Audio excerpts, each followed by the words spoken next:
Hi, welcome again to Off the Page. I'm Leslie Choice. My guest today is Jane Urquhart, the celebrated Canadian novelist. Welcome to the show. Nice to be here.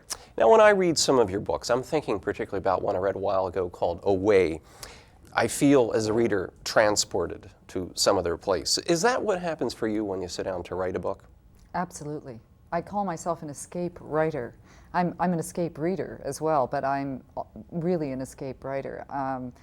Unlike some authors, I don't use a lot of autobiographical material in my work, and that's not because I feel that one ought not to use autobiographical material in one's work, but simply because for me, writing is an extension of play, in a sense. It's what I pretend.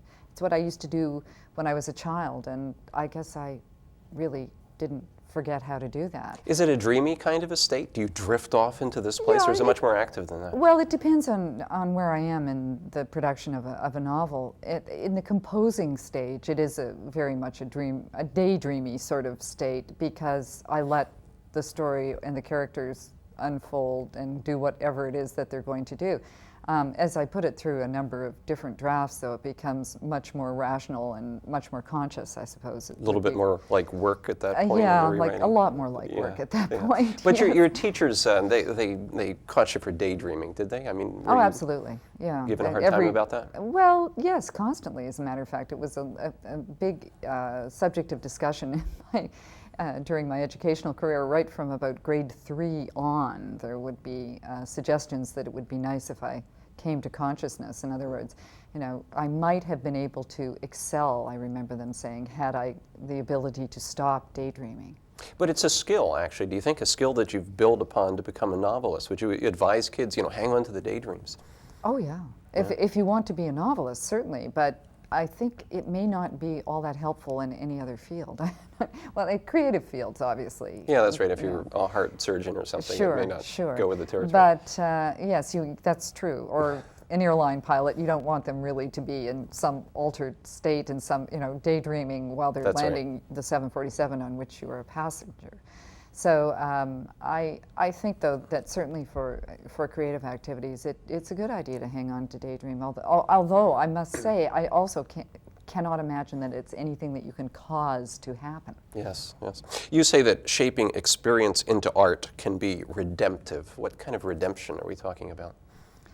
Well, I think that working with ideas of loss, with the sense of loss, with a sense of bereavement, sadness, and emotions related to mourning or bereavement have fueled an awful lot of literature in the past. I think that certainly a lot of poetry has been written as a result of those kinds of emotions, but I feel that any change, any creative activity is redemptive in some form or another. I mean, I think of the little memento moris that people used to make in the 19th century, in relation to loved ones who had died. And, some people find those things kind of morbid, but I think that it was likely something that helped the healing process for the person who was involved in the act. Mm-hmm. Your most recent novel here, the Stone Carvers, it concerns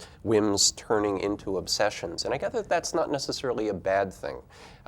We think of the obsession as being often a negative thing for any individual, but not necessarily for your characters. No, I don't think it's a negative thing at all. I think, in fact, that the great things that have been accomplished on Earth have been accomplished as a result of someone becoming obsessed.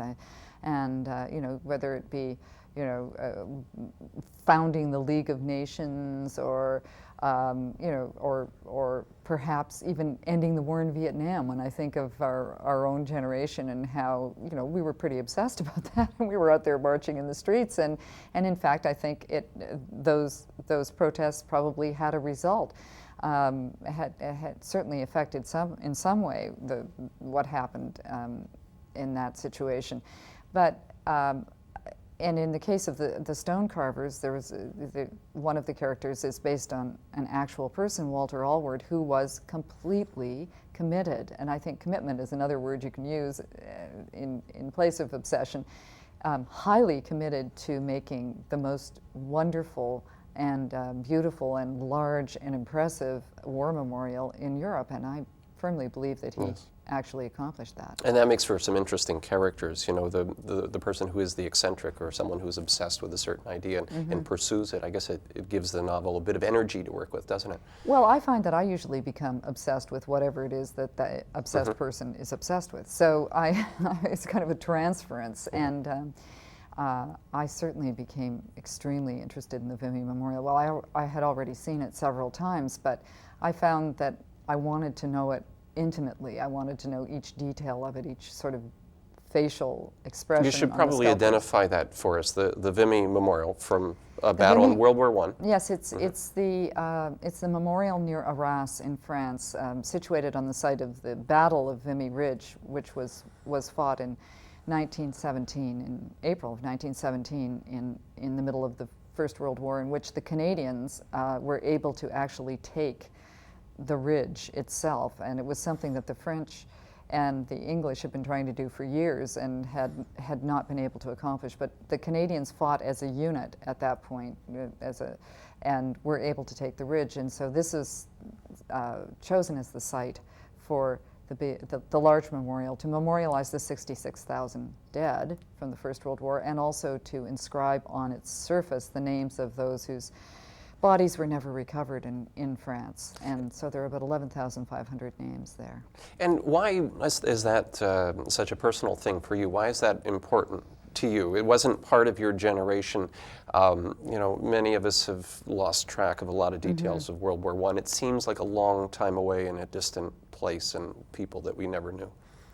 I think because it was the end, in my mind, of a kind of innocence on the part of our culture, such as it is, and a kind of a moment when our perception of ourself changed. And I don't hold with the idea that many historians have that Canada came of age at Vimy Ridge, because I don't think Canada has come of age, and I think actually that's a very good thing. I like the idea of Canada being a fluid concept that can constantly be changed.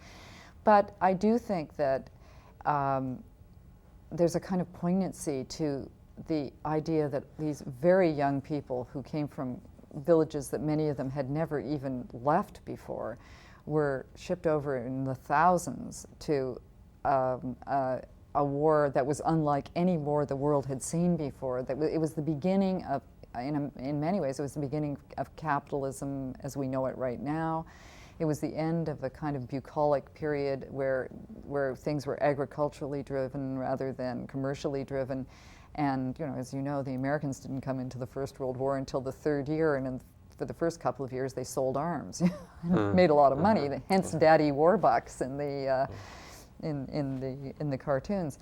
But so I suppose that's really one of the reasons why I'm interested. It seems to be a large metaphor to me. I mean, I'm interested in the historical details, but I'm interested in the metaphorical side of it as well. But I notice you're not a battlefield writer. Oh God, this is not what you're no, writing about. Instead, not. You're dealing with the psychological element, the trauma. Yes, exactly. And I'm more interested in the results of large events of that nature and how it affects the sociology of a culture, I suppose, as well as the individual psychology of the characters that I get to be close to as I'm writing the book. But to be honest, I frankly don't think I could be a battlefield writer. I'm not really all that interested in battles. They seem like boy sports or something to me. It seems like yet another interesting form of male suicide, sort of like freezing yourself into the Northwest Passage or something.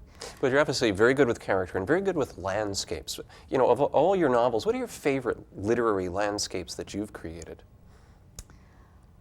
I'm quite fond of the literary landscape that I created in a way, and for a very odd reason. 19th century Ireland, yes. 19th century Ireland, exactly. And that is that although it really was a landscape of the imagination for me, because although I had visited that part of Ireland a couple of times, my family came from there originally, I didn't know it in the way that I now know Ireland, because I have a little cottage in Ireland that I go to, and I do a lot of writing there. And now I know the Irish landscape quite intimately. I had only fragments of the landscape when I was writing away, and so therefore I had to create it. And in fact, the book was sort of about imaginary landscapes, in the sense that people were redefining the landscape that they had left behind. They were ennobling it or idealizing it or whatever. And so I myself was doing the same thing in the book. And so in a way I feel quite fond of it. It feels mine in some sense. But this landscape is also one that I'm, in the most recent book, The Stone Carvers, very attached to, in the sense that it seemed to me to be almost either a Pilgrim's Progress kind of landscape, or perhaps had a little bit of Dante to it, in the sense that there was an underground where the tunnels, where the soldiers had, and the engineers had carved out tunnels in order to, to actually live down there before the battle. And then there's the battlefield, the surface of the battlefield itself, which is still filled with mines and grenades that have not necessarily exploded yet. Is that right? There's still territory around there that people cannot walk on. That's right. And in fact, just last weekend, I don't know if you heard the news, but they were removing a munitions dump near Vimy, and mustard gas began to leak. They had to evacuate the whole area. It was quite astonishing. And then, of course, this incredible monument sort of rising up out of all this, as if it were growing from the kind of carnage beneath. I found that just fascinating. Yeah. What about literary landscapes of other writers? What are a favorite one that stands out in your mind, from books that you've read in the past? Well, of course, I have to say the Bronte moors near Haworth are, to me, probably the strongest literary landscape. And I was astonished to find that Emily Bronte had, in fact, only written something like 100 lines of landscape description in Wuthering Heights, and yet we all carry that. You see it, and it became real. It became so real. To anyone who has read Wuthering Heights, has a very vivid impression of landscape, and that's partly because her characters became landscape. Heath and Cliff, I mean, it just, the characters themselves became elements, in a sense. And so ever since I was quite a young woman, I've been very interested in that particular Left a strong impression. Did you always want to be a novelist? I always wanted to be a writer. I wasn't sure whether or not I was going to be able to accomplish something as large as a novel. It seemed like a big project. And I wasn't sure that I could be a writer and be a Canadian, because I grew up in a period when we didn't study Canadian literature, and it seemed that you had to live in more important places like New York or Paris or London in order to be a real writer. No kidding. That really was with you, though. You were thinking about being a writer, but saying, I don't see any Canadians out there who are filling those shoes. Well, I, of course, did see some. I couldn't help but notice that there were a few out there, but somehow I couldn't imagine myself in their shoes, and even now I can't, actually. It's quite a surprise. I wake up in the morning and I think, have I really published 5 novels? This can't be true. It still surprises and amazes me. I think I've had a very fortunate career. You were writing poetry as well, and the poetry maybe came before the fiction? The poetry did come before the fiction, and the poetry very quickly became narrative poetry. So in the sense that I began writing in the voice of others, and characters began to emerge in my poetry, and so I think I was really on my way to fiction all the time. But what might you have learned from poetry that helped you to become a novelist? I think that this is something that's quite peculiar to Canadian writers, and something that I think should be investigated a little further, because it's quite an interesting phenomenon, and that is that we have a tendency to have a kind of poetic voice. And when I say that, I don't mean a kind of,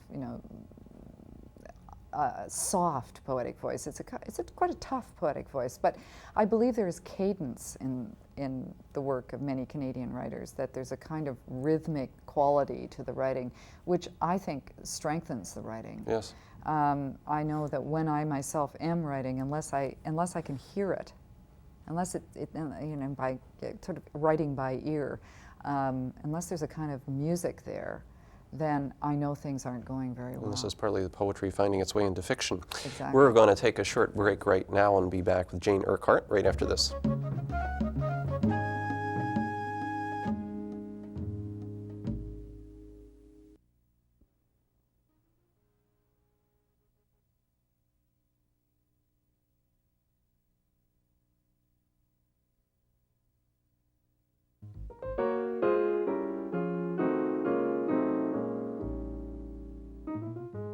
And welcome back to the show. My guest today is Jane Urquhart. Does a novel need architecture in the same way that a building needs architecture?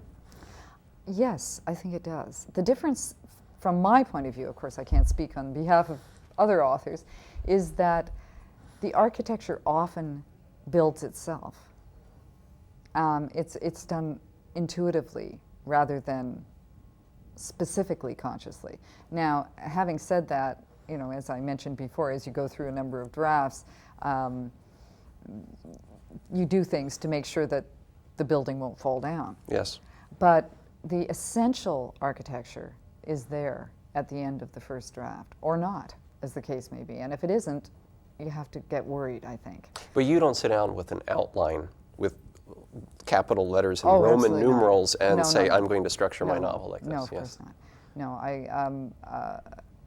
I'm far too lazy to work that way, if you want to know the real And truth. also, well, you're talking about the intuitive process, and you have to learn how to trust that intuitive process. You do. don't It's a great leap of faith, but with each novel, one has to sort of trust that that's what's going to happen. And it's terrifying for some people. I know that I've taught creative writing, and you know, people are just absolutely at their wits' end, because it's impossible to define what you need to do in order to write a novel. And yet, some people feel very, very nervous without structure. I, on the other hand, feel, you know, sort of closed in by structure. I'm a person who loves vast quantities of unstructured time, and not to mention, you know, the freedom that a lack of structure will give you. So you're happy to jump out of the airplane and check halfway down to see if you have the parachute?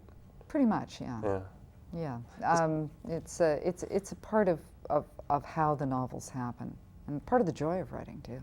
I assume then that the writing process is full of discovery for you. Yes, and each book teaches me something that I didn't know that I knew, for instance, and maybe I didn't know it before I sat down to write the book, and that's always a real pleasure as well, to find out, you know, various things that you were unaware of until you decided to take on the subject of whichever book you're writing. Yeah, speaking of that growth, think of yourself now as a writer and who you were 10 years ago. What do you know now as a novelist that you didn't know 10 years ago? I know a lot more about how the publishing world works. Is that a good thing or a bad thing? I suppose I should say it's a bad thing to know the practicalities of how the publishing world works, but I think, in fact, it is a good thing, because the whole process is integrated, and it's important, I think, that authors are aware of what happens to the book once it's or what doesn't happen to the book once it's published, because books are too important a part of our culture to not pay attention to that particular process, to the rise of chain bookstores and the fall of independent bookstores and things of that nature, which I have found quite interesting on the one hand, but quite disturbing on the other. So how do you know if you get it right? You don't write the book and then wait to read the reviewers and see what they're saying. I have never any idea whether or not I've got it right. I mean, I don't even know what right is, so it's impossible for me to know whether I've got it right. I know when I have a certain feeling of satisfaction about the book, but not whether or not it's right. And even the feeling of satisfaction can change from day to day. You know, one day I think, that's a pretty good book. The next day I open it up and think, oh, God, what a disaster. So I don't think any author is ever really truly and completely satisfied with what they've produced. And that's why I use the word a certain feeling of satisfaction. I think, you know, there I'm sure is always room for improvement. Now, I notice that you like to write in the present tense.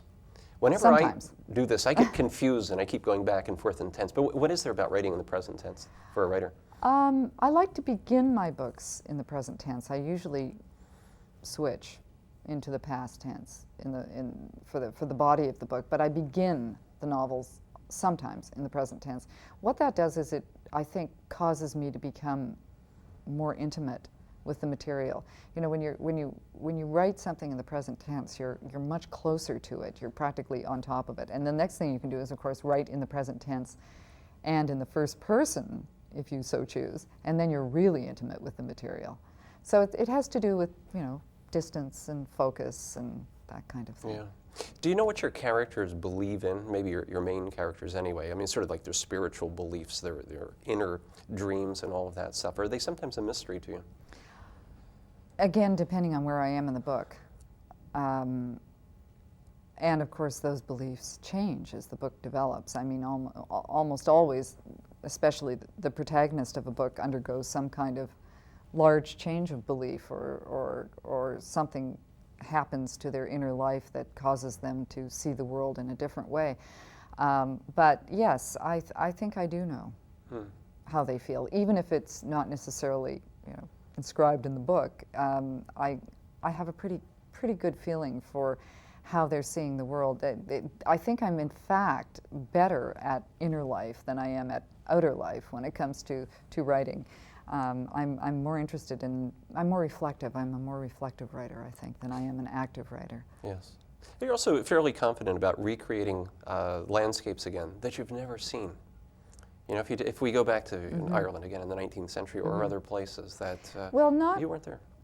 No, that's true. I had been there briefly, however. I think it's necessary to at least glimpse the landscape that you're going to write about, simply because writing is such a visual activity that you end up sort of revisioning it in your mind when you're writing, or at least I do, and it's important for me to be able to see it in a kind of filmic way. Not that I think of my books in any way as films or as you know, a possibility for film, but just that the process of writing seems to me to be very much like watching a film that I am then recording. Yes, and certainly imaginary landscapes in novels become part of our lives and become very real. That's right, and each one of us, when we're reading a novel, conjures an entirely different landscape, which That's I find true. is Yeah, quite as fascinating. We read. Yeah. Okay, we're going to take another short break and be back with Jane Urquhart right after this.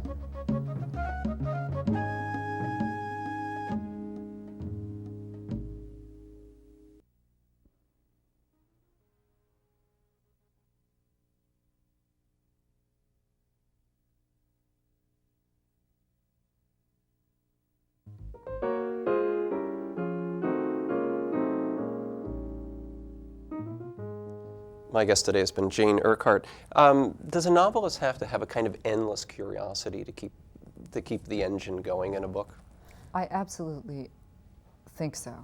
And curiosity is another thing that we can bring with us from childhood, and that perhaps causes us to be distracted sometimes, but is very, very important, I think, for the writing of novels. I think you have to maintain a balance between your inner life and your curiosity, because inner life, of course, is where you create the novel, etc. But outer life is where the object or the landscape or the person or whatever it is that triggers the novel is usually situated. For instance, in the Stone Carvers, of course, the Vimy Monument is out there. You have to be curious about that in order to want to pursue it and turn it into a book. And you're one of those writers who has received recognition. So, you have many readers out there who have found their way into your inner landscape. Yes, but as I mentioned before, I love the idea that reading is a creative act, and that as readers, we develop our own inner landscapes. The author gives you a cue, but you get to do the rest of the work. Jane, thanks for coming on the show. Thank you. And thanks for watching. I'll see you again next time.